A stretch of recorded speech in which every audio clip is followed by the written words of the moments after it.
Ayan po, mga kapatid. Dadaan po kami ng balcony. Tinatawag na yung tulay. Isa sa magagandang tulay dito sa Korea.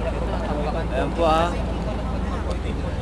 Ayun. Sa mga construction nila, mga di ba mga bundok, tinatawag nila, tsaka yung inuukay natin.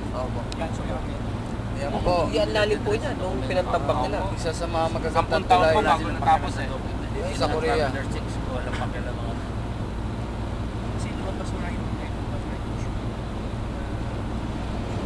Pagkat mo dinurog yung mga maraming bundok, tsaka mo nilagay dyan. Physical na pera.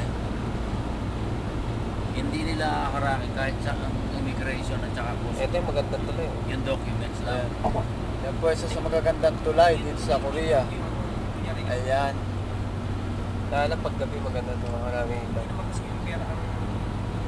Ayan. Maganda. Yun. Pero common sense brother, ba't hindi nila telegraphic transfer na lang?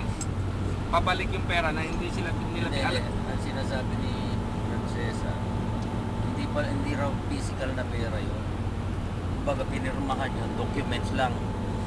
Ganong kalaking Yun. budget. Paano Ganda. hindi? Ang tanong ko sa'yo, paano nasa kote ng custom officer ng Russia kung documents lang? Mabil po yun, talagang cash po yun. Hindi nila kayang harangin ng documents. Wala silang pakialam sa documents kahit sino kang pumili.